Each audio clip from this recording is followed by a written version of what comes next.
What's going on, my broskiis? My name is Toadski, back again, here to bring you guys yet another One Piece Treasure Cruise video. And today we're doing a big tier list video, a miniature kind of tier list video right before the New Year's celebration.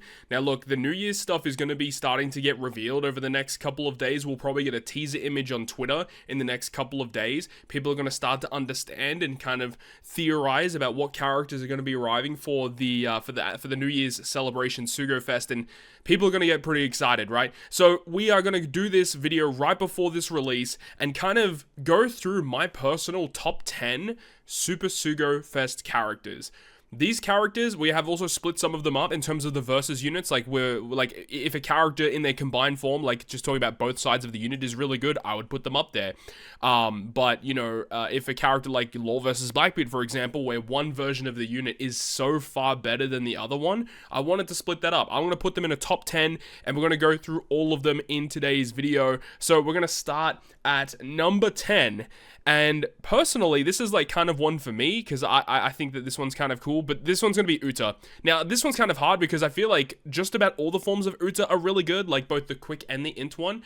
I'd say predominantly the int one is the one I use the most. This is kind of like a little bit of a bias for me. I just really love this unit. Consistently sees play. Like, obviously in high damage content like Super Boss Kizuna, she's definitely fallen out of favor. But, like, Uta is just a phenomenal character to own. I've got it up on the game here. Uta's just a phenomenal character, and it really boils down to the fact, well, actually, it boils down to multiple reasons. Her special ability is incredibly powerful with the turn progress activated effect, getting the attack and orb boost for Striker and Cerebral every single turn, and then if you have double Uta, it has reduced redundancy, so you can still get benefits out of that. And then the other big reason is that the captain ability, while it is very simple, is still very, very good. Resisting 10 turns of special reverse and paralysis is a fantastic combination that only one other character in the game actually shares, so this is a big reason why I rank Uta as high as I personally do. If you guys have been keeping up to date with my own personal tier list for all the legends in the game, you guys would know that I rank Uta very highly. Like, she's been in the top 5 for most of the year. I recently dropped her out of the top 5 because I feel like some of the other characters are just far more powerful these days, but don't sleep on Uta. She is one of the best legends in the game. So we're going to move on from that. We're going to move on to the next legend, which is going to be Dual Yamato. Now, when this character first got announced, I was not really the biggest fan of this unit.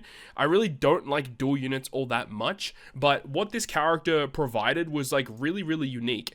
She was the first kind of character to introduce the mechanic of adding damage to final tap, at least within the captain ability. So what you can do is have her in that form and then consistently launch a bunch of specials, buffing the final tap damage, so that eventually when you do launch this final tap, the amount of damage that you can secure with this final tap is the singular hardest hitting ability in the game. When you have her, like, all of the bonus multipliers added with her captain ability for final tap damage, you add this on top of it, and of course you add other components to this. This is the hardest hitting hit in the game. It is pretty absurd. I mean, some of the stuff that this character is capable of doing is very good. But the thing is if you're not using her for high damage content, she doesn't have a lot going for her. She does have the ability to resist bind as a captain, so that's kind of neat. She's got a little bit of cooldown, lots of matching slots, just a very basic abilities going on here.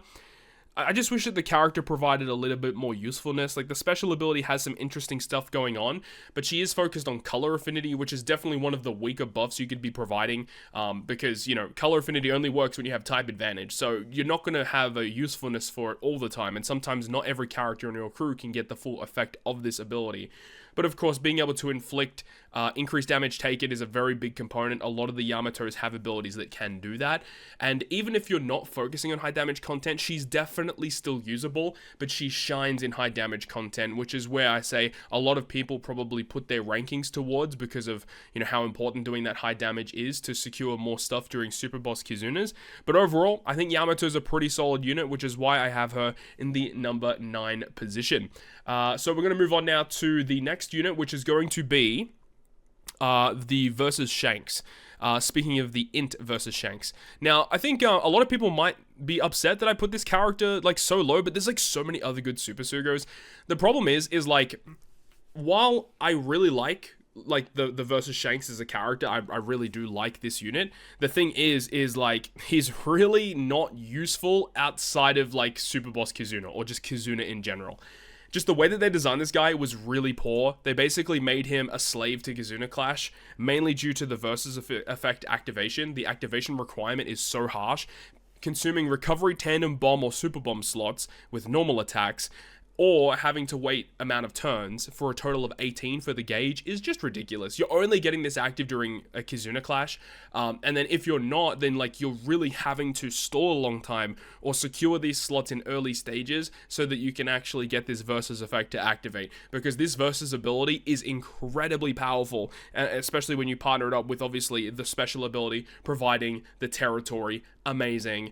The double stacking conditional boost, the weakened conditional boost as well, can partner up so well with so many other good characters in the game.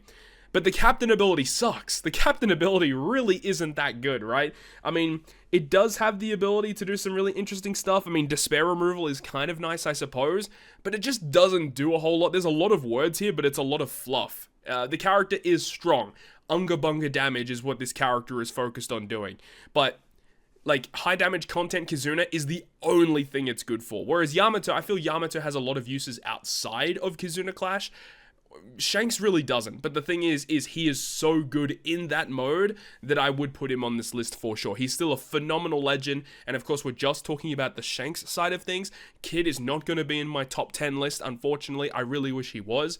But it is what it is, right? Shanks is still a phenomenal character. Don't get it twisted.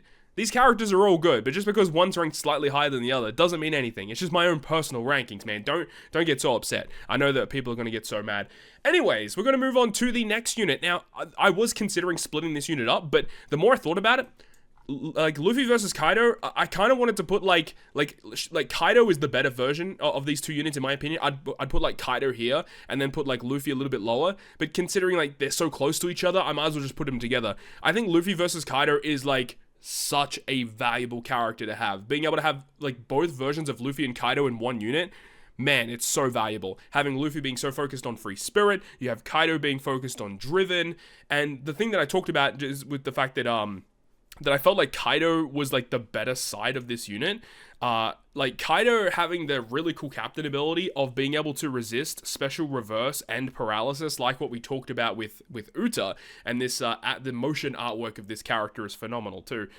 This captain ability of Kaido is ridiculous. So good. And then, of course, he has a very good special, too, being able to ignore, like, enemy defensive effects or just remove defensive effects, slot change, attack boost, really good effects. The only thing that he doesn't have is territory, because Luffy has the territory. If you guys don't know, with those versus celebration that we just had, they basically made it the winner of the battle had the territory buff. So Luffy won the battle, he gets territory. Shanks won the battle, he got territory. Blackbeard got the battle, he won the territory, right? So I'm a big fan of Kaido. The only thing that really drags Kaido down is that his super tandem ability is dog shit. It is so bad. That activation requirement for his super tandem really hurts him. If this was like 2 or more driven characters, it'd be pretty good. But as it is right now, it's not that great. And then the Luffy side of things, Luffy's a bit more interesting, a little bit more intricate, because while he does have the ability to remove, I think it's bind with his captain ability. Yeah, burn and bind, so that's kind of cool, but the special reverse and paralysis that Kaido has is way more valuable.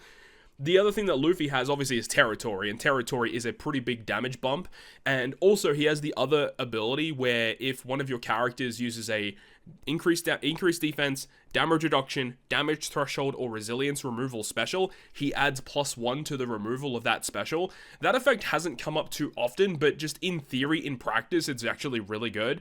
Luffy's special ability is also quite good in tandem with that versus ability, not only inflicting increased damage taken to the opponent with a special that can give you increased damage taken conditional boost, but also being able to buff your attack boost. It's a little bit of an error on the actual text in game, but any attack boost that you have is multiplied by 1.2. That versus effect is so good, and the activation requirement is very tame, having to consume recovery or water slots or pass 8 turns, and enemy preemptive attacks also count towards this, so it's very easily achievable. Kaido has the same activation requirement, very slightly different versus effect with him, but these characters are phenomenal, and I think that they're definitely well deserving of being in this list. Hell, they can definitely be higher in a lot more other people's opinions. I mean, they probably should be higher, but, you know, this is the list that I've made. I'm a big fan of Luffy versus Kaido. Actually, really good. Now, I forgot to mention, Luffy's final tap is also very good. So, if we're moving forward to, like, you know, the New Year celebration, if Luffy versus Kaido is on one of those parts and you do not have them, it might be an idea just to go for them because the character is that valuable. But it really comes down to what they reveal and what ends up coming up for the New Year celebration as a whole. So, we're going to move on to the next one now, number 6, and that one is going to be none other than the 10th anniversary Luffy. Now, I think people might be a little upset that I have this character ranked, like, this low compared to, like, the other 10th anniversary units.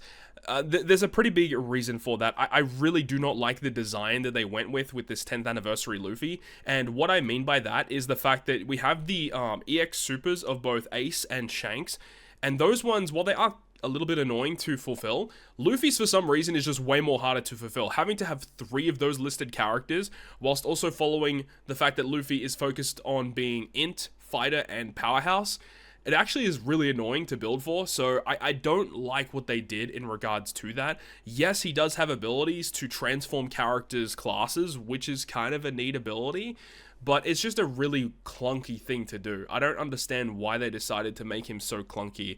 But the EX Super, the effect itself is perfectly okay. The Captain ability is obviously very strong, getting up to a potential 6.5 times Captain to int, fighter, cerebral, fighter powerhouse should I say, incredibly strong. He removes Despair as a Captain, which is cool, but you know, Despair removal, there's a lot of Despair removal Captains.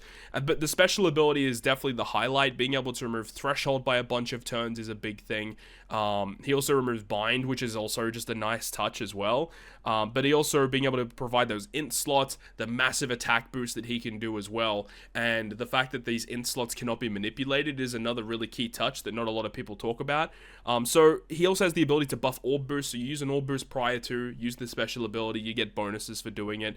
So yeah, Luffy's pretty cool, and obviously the rush. The rush is a big component. The fact that his rush ability can be used as the first attacker in the turn or the final attacker in the turn, but once again, the threshold of having to do it, you need the 3 listed characters in his abilities in order to trigger the rush to activate. It's very, very annoying to do it, whereas it's a little bit more achievable on Ace and Shanks' team, in my opinion, and that's kind of like the main reason why I have it in that way.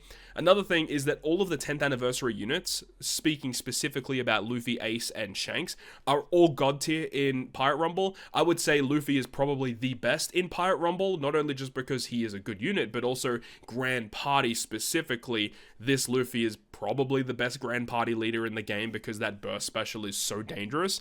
But yeah, all things considered, I feel like just in normal generic PvE content, Luffy falls a little short for me, but there are definitely going to be plenty of circumstances where this guy is going to be useful to have.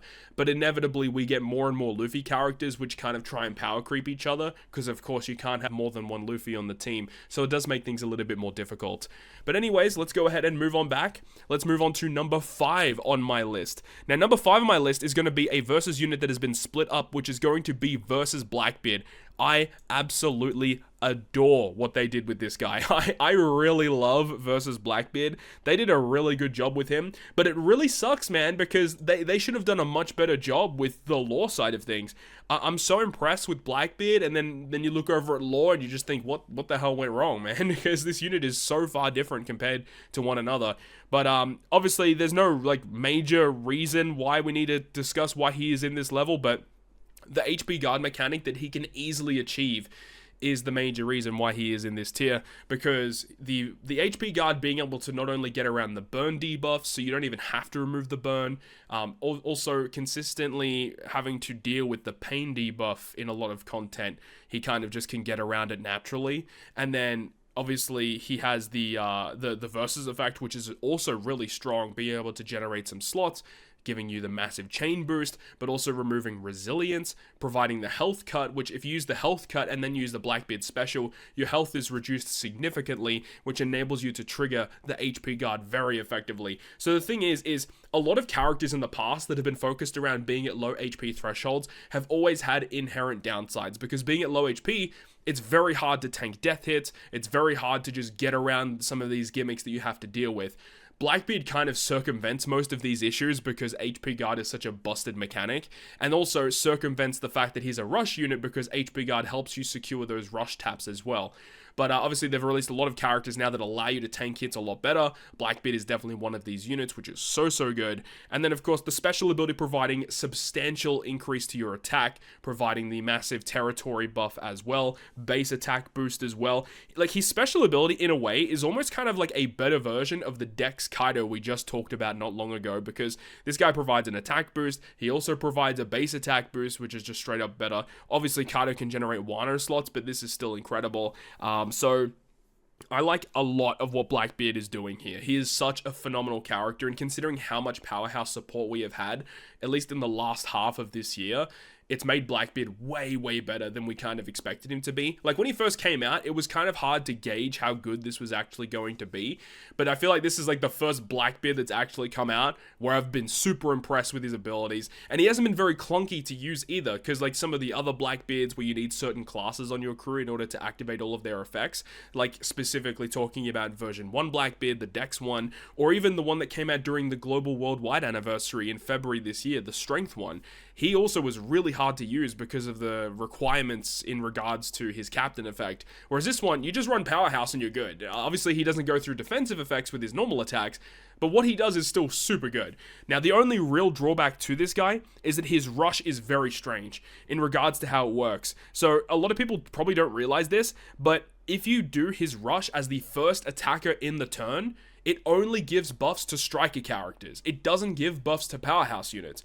Blackbeard only gets a buff from his rush if he is doing his rush at the last end of the chain.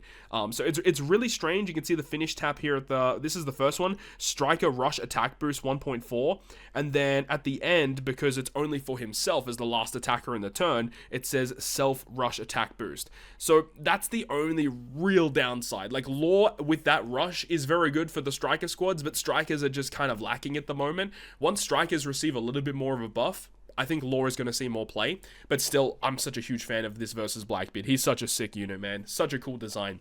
Let's move on to the next unit of unit number 4, and that unit is going to be none other than 10th Anniversary Shanks. 10th Annie Shanks, I had him as like the weakest of the Anniversary Legends when they got initially revealed, but as time has kind of progressed and the inherent buffs that we have received, not only to Cerebral, but the Slasher class, has made this character way more valuable to own. Obviously, he has the Rush, which is really valuable too. Very good in Pirate Rumble. I guess Blackbeard, we kind of missed talking about that a little bit earlier, but Blackbeard also very good in Rumble. But Shanks, fantastic on the Slasher team, of course, and the fact that he resists bind as a captain is a nice touch. He's got lots of matching slots, huge damage output, obviously. The unique ability in his captain ability to set your ship special to max at the start of the quest, that ability hasn't really come up too often, but I feel like there are going to be circumstances in the future where that ability to make your ship special max is really going to matter, considering the fact that ship cooldowns don't get reduced from your captain abilities that reduce your crew's cooldowns. It doesn't affect ships, but this being able to do that is just a real neat touch. And then of course his EX Super, it is a little bit more achievable. You only need 2 of the listed characters. It is still a little harsh, but it is more achievable. Being able to remove Intimidation is incredibly unique. He's one of the only characters in the game that can actually do it. And then also he has the slot change, the type change, should I say, of your characters on your crew, being able to provide the orb boost with his effect. The only real thing that I really don't like about him is that his special ability, his predominant boost is a color affinity boost, which I'm not a big fan of, but he does have the reduced redundancy of, you know, if you've already got color affinity, you get a chain boundary instead, which is very good. The chain boundary lasting for 2 turns. If it lasted for 3 turns, it would be insanely busted.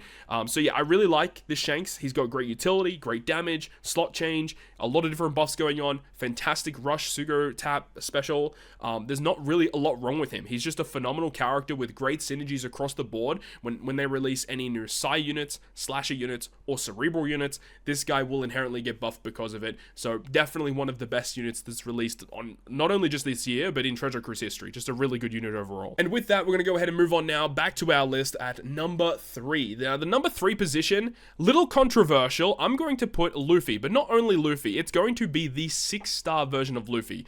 Now, because of that, I'm not putting 6-star plus Luffy on the list. Like, 6-star plus Luffy just hasn't really needed to be used. The only reason you would use 6-star plus Luffy is if you are using it in Pirate Rumble, because it's just a straight up buffed version of the Luffy. So because of that, I think 6-star Luffy deserves to be on this list. He's just so good, man. He's so good in so much content. I mean, whenever they release a new piece of content in the game that like isn't Kizuna focused, I mean, heck, even if it is Kizuna focused, and you don't really know what the best captain is to use against it, if you just blind go in with Luffy, you're probably still going to be okay in a lot of circumstances. He just has so much going for him. It's crazy, man. I mean, we don't really have to discuss too much about it, but you guys already know. The captain ability of being able to revive, that's one big thing. That's a huge thing that he gets access to. But then you can also ditch the revive mechanic, transform straight to Gear 5, bypass enemy defensive effects.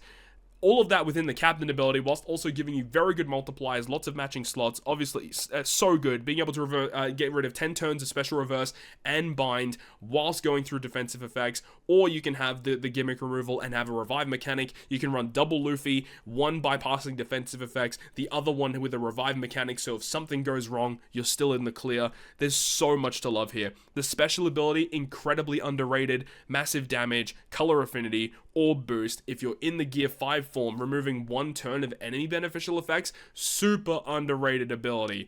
Very powerful mechanic that this guy has. The only real kind of downside is that the EX Super doesn't really provide that much, aside from the transformation, of course. The effect itself is just kind of okay. I mean, it does give you more damage, making those slots have higher multipliers, but it's not a great ability. And then you have the Rush, of course, which can be quite good for damage output. You have to perform it as the final character in the chain, unfortunately. But obviously, you get more benefits if you have the 6-star plus Luffy being super effective against all types, doing this ability. But generally speaking, you're not really going to do that much anymore, because there's a lot of conditions that need to fall in line for that to actually work. And then, of course, in Rumble, he's phenomenal. The only real downside to this character moving forward is that, like, his multipliers are going to get power crept, unfortunately. But I will say that considering how good his captain ability is, and all of the utility and the usefulness that this character provides, I don't see this guy ever being like a bad unit, because revive through defensive effects, removing 2 key debuffs by 10 turns. He boosts like the really good characters in the game, being Psy and Free Spirit. There's so much going for this guy. Definitely deserving of being in this list, no doubt. But it's just the 6-star plus doesn't really see much play anymore, because this guy just has all the utility stuff, whereas 6-star plus Luffy is more focused on just dealing more damage, and the characters on this list can just do more damage than him. So why do you even need to use the 6-star plus Luffy anymore? It's a little bit of a sad situation, but anyway, we're going to move on to the number 2 position, and that's going to be 10th Anniversary Ace. I don't know why some people have a hate for this guy. This guy is one of the best legends that's ever released in Treasure Cruise history. I mean, again, very similar to the Luffy and the Shanks. This guy has a lot going for him. But the thing about this guy that makes him so much better is that he is focused on Free Spirit. And Free Spirit is the best class in the game, if not second best class in the game. So obviously, captain ability, being able to resist special reverse, like that, I feel like that's probably one of the key gimmick removals in captain abilities, is removing special reverse. Like, that effect is so underrated, and it helps so much, because it is one of the most annoying things to get around, because you have to waste slots on your crew to deal with special reverse, because there's not a lot of good supports that deal with it, that give cooldown to all characters, for example, or specific units, right? Whereas there's lots of supports that deal with paralysis, deal with bind, deal with despair, even attack down, for example, right? But special reverse is really annoying to get around. Getting around it in a captain ability, especially if you can hybrid it up with something else and have a different utility removal, is a big difference. And as we talked about, the fact that he's focused on Free Spirit is a massive deal as well. Big damage output, of course. But the big thing is that his special ability, it gives you the orb boosting effect. You've got the Super EX Super, which can give you the attack boost. So you've got an attack boost, orb boost, matching slots. utility at the wazoo, dealing with special reverse in the captain. The special ability also deals with paralysis and damage nullification. So you just got to think of all these things that he's doing. Special reverse, damage nullification, paralysis, full board of slots, attack boost or boost, all in one kit for Dex Shooter Free Spirit. Phenomenal. Ace also gets access to very good supports as well. The Rush, another fantastic component that he gets access to, making your Dex Shooter and Free Spirits do even more damage if he taps first, or more damage with Ace if you tap last. Of course, he's very good in Pirate Rumble on the Dex focused teams. This guy is just a god right now. He is so good. And I guess one thing that we forgot to mention, all of those things that he does, plus gives a crap load of cooldown. What is it? It says, Dex Shooter Free Spirit character special charge time is reduced by 50%. So if you're running double Ace, like you just get like infinite cooldown reduction. So you can run him in short form content, you can run him in long form content. He is going to be a fantastic asset against any piece of content in this game. And as we talked about, the fact that he's Free Spirit focused, you get access to some phenomenal friend captains that you could do. You could have like Gear 5 Luffy in this guy as a captain combo. You can have so many different things. This guy's great. This guy is definitely deserving of being at least in the top 5. If this guy's not in your top 5, I don't know what you're thinking.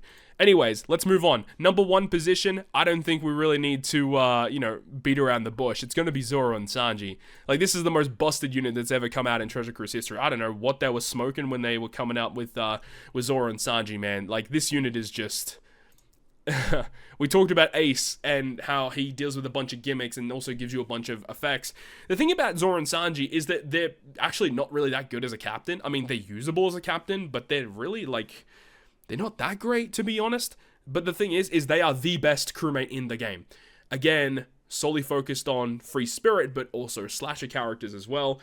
Again, like being able to use their special ability to transform everyone into Slasher and Free Spirit for multiple turns. They have debuff removal. They have some of the best chain buffs in the game. What is it? They boost attack and all boost by 0.5 as well. So they also do that. They give a massive chain multiplicative buff. They gave a chain addition buff. And then they also have the damage dealing special, and then the switch ability, which of course you can't disregard, being able to get a 1.3 times attack and all boost, and then generating adjacent slots into tandem, which triggers the ability to launch super tandem abilities every single turn, every time you switch with this character. Phenomenal ability. Even the super switch, being able to get 2.25 times attack and all boost, which in a lot of cases is going to help you out against most like little bosses and stuff. Plus they also generate full board of tandem slots through block slots, and then they also combine into their dual unit as well. They have fear reduction as well, so they can get around their effects for their crewmate abilities to always be active. A lot of people disregard this. This is one of the best crewmate abilities in the game, removing 1 turn of despair flat out whenever they're a sub. So being able to always have that active is also pretty clutch. And then their super tandem, which when you look at it, it's not like the best super tandem in the game. It's perfectly good. Like a 2.5 attack boost is good. Generating those slots to be more damage is fine. But the thing is it's very easily achievable, being focused around the Wano units and Straw Hats. When you're doing the high damage content, like these are characters that are gonna be on your team. So the fact that you can not only have this character provide all these utility, buffing effects, chain focused effects, you can also have a super tandem with them as well that's easily achievable. And then of course they're pretty good in Rumble as well. This character enables so many dumb teams to exist purely because he can transform all of your characters to Slasher Free Spirit for multiple turns. Like, for example, we can just pull this up real quick. So you can have like this Ace with all of his gimmicks for being focused on Free Spirit, right? And then you can have this Yamato, all of her gimmicks focused on Striker and Slasher. You have like this Slasher Captain and this Free Spirit Captain with not really a ton of synergy between them, but then this guy basically makes them all work together. And then being able to have a character like this with their final tap being like the craziest piece of damage in the game. You have Ace, all of his gimmick stuff, and the mass amount of damage increase that he can provide. If he provides attack and all boost and stuff, and then you can use this to buff his multipliers, which gives some crazy damage. Then you can have this guy, which gives you double stacking conditional boost because he's focused on Slasher. You need a Slasher Captain for him to work. Of course, he transforms them all into Slasher. And then of course, this guy's Slasher focused. This guy is Free Spirit focused with Luffy. He also gives you a conditional boost against increased damage taken. He gives a conditional boost against weakened foes. They both have versus effects that can trigger those to inflict the debuff to the opponent. You just what I'm saying here. Like, these characters that normally would not work together work because he exists. And it's crazy because when Zoro and Sanji first came out, yes, we all like knew that he was really, really good. But as time has progressed, more and more broken characters have come out, which has made this character so much better. So it's crazy to believe that, like, we're a year in, and Zoro Sanji is still by far and away the most valuable character to have in this game because of how busted his abilities are. It just makes me think, are they even going to release a character during New Year's that can even exceed what Zoro and Sanji does? Because I don't see it right now. Because this character is so busted. Unless if they release a new Zoro or a new Sanji that kind of competes for a position on the crew, that's the only reason I could see this character not being used, man. We'll have to wait and see. That's going to wrap it up for me. That is my top 10 for Super SUGO-FEST exclusives. Not saying any of these are like awful, for example, characters that we didn't list on here that I think are still really good. You've obviously got the Super SUGO Nami, Robin should I say. You've got the Big Mom. Nami is still really good, but I just feel like she hasn't really needed to be used in content recently. I still think this Yamato is still pretty good to use. Like Roger Newgate is still really nice to use as well, but just in high damage content, they don't have the damage anymore, but they still have a lot of value in your account, 100% for sure. Magma Kaido is still a really good character too, but I just feel like these characters are the units that will predominantly still see play. And of course, I hope this list changes when the New Year's characters comes out. I really hope it does, but we'll have to wait and see. That is going to wrap it up for me, though. Let me know your thoughts and opinions. What would be your personal top 10 best Super SUGO characters be? And hey, if you don't want to do a top 10, even just let me know your top 5. What would your top 5 best Super SUGOs be? I would love to hear your opinions on that one. Hopefully you enjoyed the video, though. If you did, make sure to go ahead and leave a like. And if you want to stay up to date with all the content I post, including more One Piece Treasure Cruise content, make sure to hit the subscribe button down below. On that, guys, I'll see you guys within the next video.